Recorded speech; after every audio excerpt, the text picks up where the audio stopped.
Hopefully बच्चे आप लोगों को जो है वो valence bond theory for coordination compound समझ आ गई होगी। तो आज हमने पढ़नी है crystal field theory for coordination compound. ठीक है, तो हम जानते हैं कि जितने भी कोऑर्डिनेशन कंपाउंड होते हैं वो सब के सब जो होते हैं वो डी ब्लॉक एलिमेंट्स होते हैं। ठीक है, उनके आउटर मोस्ट शेल होता है वो डी होता है। ठीक है, तो जो डी ऑर्बिटल्स होते हैं टोटल 5 होते हैं सेंट्रल मेटल एटम या कोऑर्डिनेशन कंपाउंड्स के लिए। जो डी ऑर्बिटल्स हैं वो ये हैं d x Y, D Y z, d z x, d x square minus y square and d z square. ठीक है, ये आपको पता होगा कि 5 डी ऑर्बिटल्स होते हैं। ठीक है, अब इन डी ऑर्बिटल्स को मैंने एक्स वाई प्लेन के ऊपर जो है वो बनाया है। आप ये देख सकते हैं डी एक्स वाई को जो है वो एक्स वाई प्लेन में बनाया है। ठीक है, ये एक्स है, ये वाई है। तो ये डी एक्स वाई जो होता है इसकी जो लूप्स हैं आप अगर देखें तो ये जो लूप्स हैं ये बिटवीन द एक्सिस हैं, ये एक्सिस के बिटवीन है, अलॉन्ग एक्सिस नहीं है। अलॉन्ग एक्सिस मीन इस तरह से अगर होती है इसके ऊपर एक्स या वाई के ऊपर, तो ये बिटवीन एक्सिस हैं। इसी तरह डी वाई जी जो है इसके अगर लूप्स ड्रा करें एक्स वाई जी जेड वाई प्लेन के ऊपर डी वाई जी है। ठीक है, तो ये भी जो है बिटवीन एक्सेस है। ठीक है, इसी तरह जो है डी जेड एक्स के लिए इसकी लूप्स भी बिटवीन एक्सेस हैं। ठीक है, उसके बाद हमारे पास जो है वो फोर्थ डी ऑर्बिट जो आता है वो है d x square minus y square. D x square minus y square की जो लूप्स होती हैं ये अलॉन्ग एक्सिस प्रेजेंट होती हैं। आप लोगों ने याद रखना है ये। ठीक है, ये अलॉन्ग एक्सिस होती है। उसके बाद जो है एंड पर रहेगा डी जेड स्क्र, तो डी जेड स्क्र भी अलॉन्ग एक्सिस है। ठीक है, बिटवीन नहीं है, अलॉन्ग एक्सिस है। ठीक है, ये डी जी स्क्र है। ठीक है, इसका एक्स वाई जी प्लेन के ऊपर। तो बच्चों ये जो D x Y, D Y जी और डी जेड एक्स है इनको कलेक्टिवली कहा जाता है टी टू जी ऑर्बिटल्स, और जबकि जो D x square minus y square और डी जेड स्क्र इनको कलेक्टिवली कहा जाता है ई जी ऑर्बिटल्स। ठीक है, तो हमने क्रिस्टल फील्ड थ्योरी जो है वो 2 तरह के कोऑर्डिनेट कंपाउंड के लिए करनी है, एक ऑक्टाहेड्रल और एक टेट्राहेड्रल के लिए। ठीक है, तो हम सबसे पहले जो है वो ऑक्टाहेड्रल के लिए देख लेते हैं। टेट्राहेड्रल आप लोगों को खुद ब खुद समझ आ जाएगा जब आप ऑक्टाहेड्रल को अच्छे से समझ लेंगे। ठीक है, अगर आपके पास कोई भी कोऑर्डिनेशन कंपाउंड है जो कि ऑक्टाहेड्रल है, ठीक है, मीन्स के जैसे हमने वीबीटी के अंदर जो है वो एग्जांपल पढ़ी थी COF6। ठीक है, तो COF6 में जो लिगेंड्स हैं वो 6 हैं। ठीक है, ये ऑक्टाहेड्रल स्ट्रक्चर रखता है, ऑक्टाहेड्रल कम्प्लेक्स है। ठीक है, तो अगर आपके पास ऐसा कोई भी कम्प्लेक्स आ जाता है, ठीक है, जिसके अंदर 6 लिगेंड्स हैं, ठीक है, तो उसके लिए आपने जो है वो क्रिस्टल फील्ड थ्योरी किस तरह से बनानी है। ठीक है, तो सबसे पहले इसके लिए एक पॉइंट याद कर लें कि जो ऑक्टाहेड्रल कम्प्लेक्सेस होते हैं उनमें जो लिगेंड्स होते हैं वो अप्रोच करते हैं अलॉन्ग एक्सिस, ऐसे ऑर्बिटल्स के पास अप्रोच करते हैं, ऐसे ऑर्बिटल्स को इलेक्ट्रॉन पेयर शेयर करते हैं जो अलॉन्ग एक्सिस होते हैं। तो यहाँ पे अलॉन्ग एक्सिस कौन कौन से हैं? These 2 orbitals are along axis. ठीक है, these 2 d orbitals d x square minus y square and d z square जो कि अलॉन्ग एक्सिस हैं। ठीक है, तो ऑक्टाहेड्रल कम्प्लेक्सेस में क्योंकि हमारा जो लिगेंड्स है वो इन 2 ऑर्बिटल्स की तरफ अप्रोच करेगा, तो ऑक्टाहेड्रल कम्प्लेक्सेस के लिए हम ई जी जो है इसके ऑर्बिटल्स जो है वो हाई एनर्जी पर रखेंगे। ठीक है, और T2G के जो ऑर्बिट्स हैं वो लोअर एनर्जी पर रखेंगे। हायर में क्यों है? क्योंकि हमारे जो लिगेंड्स हैं उन्होंने इन 2 ऑर्बिटल्स की तरफ अप्रोच करना है। ठीक है, ये कन्वेंशन है, ये एक रूल है, ये आप लोग माइंड में रखिएगा। जबकि टेट्राहेड्रल कम्प्लेक्सेस के लिए क्या है? टेट्राहेड्रल कम्प्लेक्सेस में जो लिगेंड्स हैं वो अप्रोच करते हैं बिटवीन एक्सिस। ठीक है, बिटवीन एक्सिस, तो उस फॉर्म में जो है ये 3 जो ऑर्बिट्स हैं d x Y, D Y z and d z x जो है ये ऊपर होंगे और ई जी ऑर्बिट्स नीचे होंगे। ठीक है, तो ये डिफरेंस है। ऑक्टाहेड्रल जो है वो इसके बिल्कुल ऑपोजिट है टेट्राहेड्रल। ठीक है, तो चलिए इसको अच्छे से डिटेल से पढ़ते हैं। सबसे पहले जो हमारे पास ये डी ऑर्बिटल्स होते हैं, ये नॉर्मल स्टेट के अंदर इनको डी जनरेट डी ऑर्बिटल्स कहा जाता है। ठीक है, जैसे ही लिगेंड्स जो हैं वो अप्रोच करते हैं हमारे डी ऑर्बिटल्स की तरफ, तो ये नॉन डीजनरेट होने लगते हैं। नॉन डीजनरेट मीन्स के इनकी जो एनर्जी स्टेट है वो चेंज होना शुरू हो जाती है, क्योंकि इन्होंने जो है वो इलेक्ट्रॉन पेयर एक्सेप्ट करना होता है लिगेंड से, ठीक है, सेंट्रल मेटल एटम ने। तो ये नॉन डीजनरेट हो जाते हैं। नॉन डीजनरेट डी ऑर्बिटल्स भी हाई एनर्जी पे थोड़े से चले जाते हैं, ठीक है। हाई एनर्जी में जाने के बाद 5 ही डी ऑर्बिटल्स हैं, ठीक है। अब इन डी ऑर्बिटल्स को जो है वो 2 में डिवाइड कर दिया जाता है Eg और T2G के अंदर। तो मैंने आपको बताया है ऑक्टाहेड्रल जो है उसमें लिगेंड जो है वो लॉन्ग एक्सिस अप्रोच करते हैं। तो इस केस में हम dx² - dy² और dz² जो है इसको ऊपर रखेंगे, और T2G ऑर्बिटल्स यानी कि dxy, dyz एंड dzx को हम नीचे रखेंगे, ठीक है। तो यहाँ पे इनमें जो डिफरेंस है एनर्जी का, ठीक है, इसको बोलते हैं क्रिस्टल फील्ड स्प्लिटिंग एनर्जी। ये टोटल यहाँ से लेके यहाँ तक जो है हमारे पास क्रिस्टल फील्ड स्प्लिटिंग एनर्जी है। क्रिस्टल फील्ड स्प्लिटिंग एनर्जी हमने नेक्स्ट देखना है कि किस तरह से कैलकुलेट करेंगे हम। इसके बारे में मैं आपको कैलकुलेशंस बताऊँगी। सबसे पहले देख लेते हैं कि Eg और T2G के अंदर कितना डिफरेंस है आपस में। अगर हम देखें तो T2G जो है वो लोअर एनर्जी स्टेट पर मौजूद है, ठीक है। इसका जो क्रिस्टल फील्ड स्प्लिटिंग एनर्जी है वो क्या हो सकती है, क्योंकि ये लोअर एनर्जी स्टेट पर है, इसके साथ माइनस लगा दिए, ठीक है। कितना लोअर है, 2 ऑर्बिट्स डिवाइडेड बाय टोटल 5 जो ऑर्बिट्स हैं, ठीक है। 2 ऑर्बिट्स Eg के डिवाइडेड बाय दीज 5 ऑर्बिट्स, इतना जो है ये लेस एनर्जी में मौजूद है। मींस कि यहाँ से लेकर यहाँ तक जो है इसमें जो है एनर्जी डिफरेंस यहाँ से यहाँ और यहाँ से यहाँ तक है। मींस के 2 का और 5 का जो है 2 डिवाइड बाय 5 जो है इसकी टोटल जो है इसकी एनर्जी आ जाएगी इस तरह। Eg की एनर्जी कितनी ग्रेटर है इसलिए इसके साथ प्लस लग गया है। कितनी ग्रेटर है, 3/5 मीन्स कि इससे भी और इससे भी ज़्यादा है, 3/5 है, ठीक है। इसके लिए 3/5 एनर्जी लगा दिया, ठीक है। तो ये टोटल जो है इन Eg और T2G की जो है वो एनर्जीज़ हैं। अगर हम इनका और इसका आंसर निकालें, 3/5 जो है वो इक्वल होता है +0.6 के, ठीक है। और इसकी जो 2/4 की वैल्यू आती है, आंसर आता है -0.4 आता है, ठीक है। अब यहाँ पे जो एनर्जी के साथ ये O लगा हुआ है, ये रिप्रेजेंट कर रहा है कि ये जो है क्रिस्टल फील्ड स्प्लिटिंग एनर्जी किसके लिए है, ऑक्टाहेड्रल कम्प्लेक्सेस के लिए है। अगर हम टेट्राहेड्रल कम्प्लेक्सेस के लिए निकाल रहे होते तो यहाँ पे T लगना था, डेल T आना था, ठीक है। अब ये क्रिस्टल फील्ड स्प्लिटिंग एनर्जी है ऑक्टाहेड्रल के लिए, जिसको डेल O बोला गया है, ठीक है बच्चों। तो इसी तरह ये ऑक्टाहेड्रल कम्प्लेक्सेस के लिए क्रिस्टल फील्ड थ्योरी थी, ठीक है।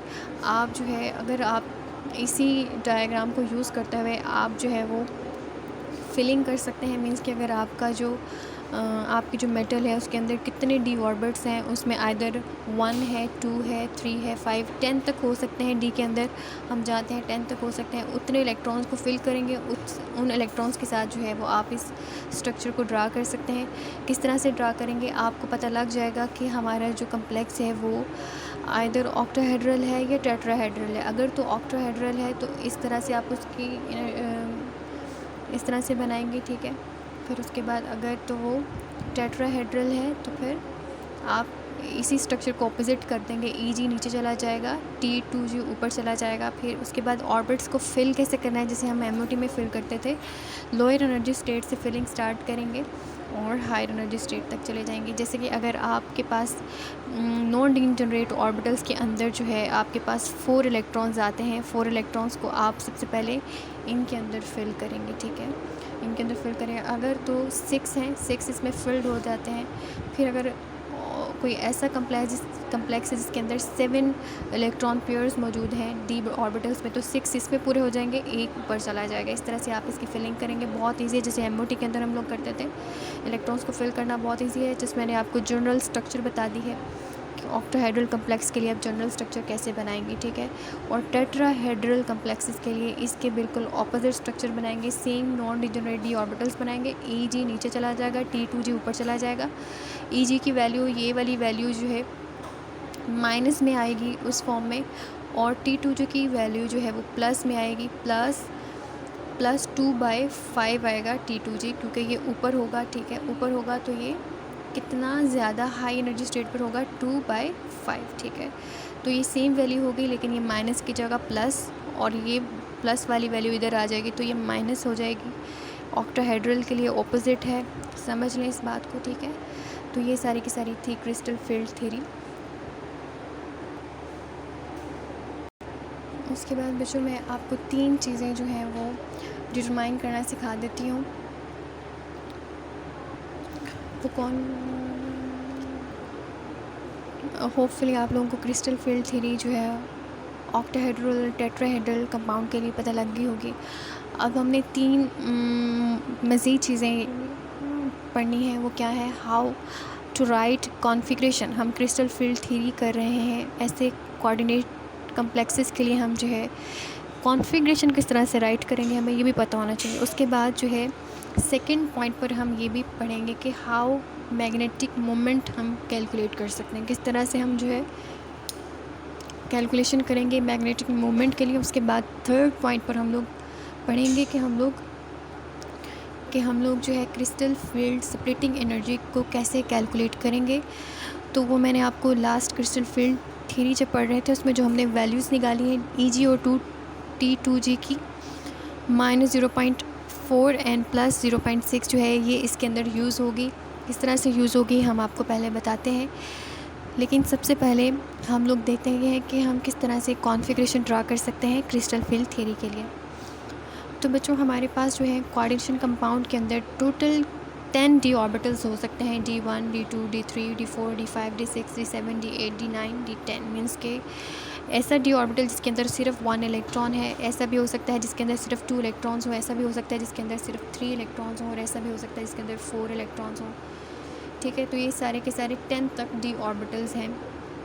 इनके लिए हम कैसे कॉन्फ़िगरेशन ड्रा करेंगे, और इसमें भी आपने 2 चीज़ें याद रखनी है कि हमारे पास जो लिगेंड अटैच है हमारे ऑक्टाहेड्रल कम्प्लेक्स में, जो लिगेंड है हमारे सेंट्रल मेटल एटम के साथ अटैच, वो आइदर वीक फील्ड है या स्ट्रॉन्ग फील्ड है। वीक फील्ड और स्ट्रॉन्ग फील्ड का आपको अच्छे से पता लग गया होगा, ठीक है। अगर तो वो स्ट्रॉन्ग फील्ड लिगेंड है तो हमारी जो सेंट्रल मेटल एटम है उस पर उसका क्या इफ़ेक्ट होगा कि उसके अंदर Eg और T2G के अंदर एनर्जी गैप ज़्यादा होगा। हमारा जो लिगेंड है वो स्ट्रॉन्ग फील्ड है, ठीक है, स्ट्रॉन्ग फील्ड है, हाई स्पिन है। हाई स्पिन की वजह से T2G जो हमारी स्टेट जो है इससे दूर होगी, एनर्जी गैप ज़्यादा होगा। जबकि वीक फील्ड के अंदर जो है वो एनर्जी गैप कम होगा, बहुत थोड़ा सा एनर्जी गैप होगा। यही अब ये एनर्जी गैप का क्या रोल है, एनर्जी गैप का रोल ये है कि जब स्ट्रॉन्ग फील्ड लिगेंड है उसके अंदर एनर्जी गैप इतना ज़्यादा है कि जब इलेक्ट्रॉन हम फिल करेंगे, सबसे पहले हम फिल करेंगे लोअर d ऑर्बिट्स के अंदर, ठीक है। सिंगल फिल करेंगे, सिंगल फिल करेंगे, सिंगल फिल करेंगे, उसके बाद डबली फिल करेंगे इसी को, ठीक है, क्योंकि इसमें और इसमें एनर्जीज़ में बहुत ज़्यादा डिफरेंस है। हम जो है वो थर्ड फोर्थ को इसमें फिल नहीं कर सकते क्योंकि इनकी एनर्जीज़ के अंदर जो है वो ख़ासा डिफरेंस है। इसलिए हम पहले 3 को फिल करेंगे, उसके बाद इसको पेयर करेंगे। जब ये 6 इलेक्ट्रॉन्स यहीं पे पेयर अप हो जाएंगे तो 7 जो है यहाँ जाएगा, ठीक है। 7 के बाद 8 यहाँ जाएगा, 8 के बाद 9 इधर, फिर 10 इधर, ठीक है। जबकि इन अदर केस जो वीक फील्ड लिगेंड है उस केस के अंदर जो है हमारे इलेक्ट्रॉन्स जो हैं सबसे पहले इसमें सिंगली फिल करेंगे, इसमें सिंगली फिल, इसमें सिंगली फिल। जो फोर्थ है, क्योंकि इसकी एनर्जी इसमें इतना ज़्यादा एनर्जी गैप नहीं है, फोर्थ जो है वो सिंगली इसमें फिल हो जाएगा, फिर फिफ्थ इसमें होगा, फिर उसके बाद जो सिक्स्थ होगा वो इसको पेयर अप करेगा। ऐसे इसके पेयर्स बनाने हैं। ये वीक फील्ड और स्ट्रॉन्ग फील्ड के अंदर डिफरेंस है, इसी डिफरेंस की वजह से इनकी कॉन्फ़िगरेशन भी डिफरेंट होती हैं, ठीक है। तो हम कॉन्फ़िगरेशन ड्रा करते हैं सबसे पहले D1 के लिए, ठीक है। अगर हमारे पास D1 एस ऑर्बिट है जिसके अंदर जो है वो 1D है, तो उसके लिए कॉन्फ़िगरेशन क्या होगी, D1 जो है वो कहाँ जाएगा, इधर, ठीक है। ये है DXY DYZ एंड DZX, ये नेम्स हैं, मैंने नहीं लिखे, आप लोगों को पहले बता दिए हैं। और ये हमारे पास है DX² - Y² और DZ², ठीक है। D1 है, D1 इसके अंदर चला गया, तो इसकी कॉन्फ़िगरेशन ऐसे होगी T2G1, ठीक है, इसके अंदर 1, और Eg के अंदर कुछ भी नहीं है तो Ag ज़ीरो आ जाएगा, ठीक है। उसके बाद आपने इसके साथ में n की वैल्यू भी लिखनी होती है। n की वैल्यू क्या होती है? Number of unpaired electrons. तो इन सारे ऑर्बिट्स के अंदर अनपेयर्ड इलेक्ट्रॉन कितने हैं? 1 है।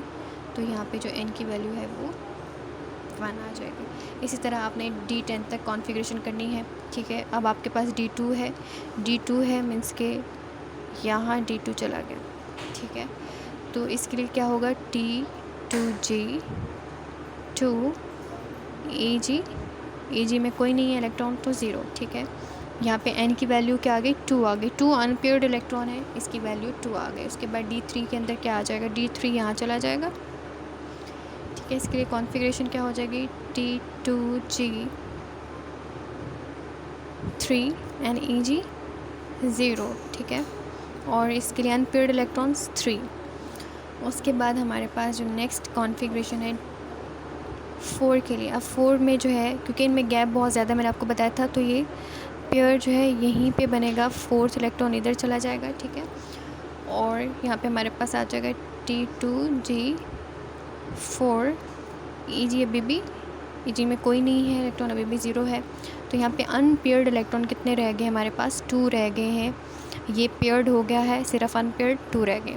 उसके बाद D5 के अंदर इसको पेयर कर देंगे। मैं ये सारी कॉन्फ़िगरेशन ड्रा कर लेती हूँ और आप एक नज़र देख लीजिएगा। इस तरह D10 तक हमने जाना है। तो ये मैंने कॉन्फ़िगरेशन जो है वो ड्रा कर दी है, आप देख सकते हैं। D5 तक हमने कर लिया था, ठीक है। D6 के लिए Ag 0 ही है, 6 यहीं पे पेयर हो गए, ठीक है। तो n की वैल्यू 0।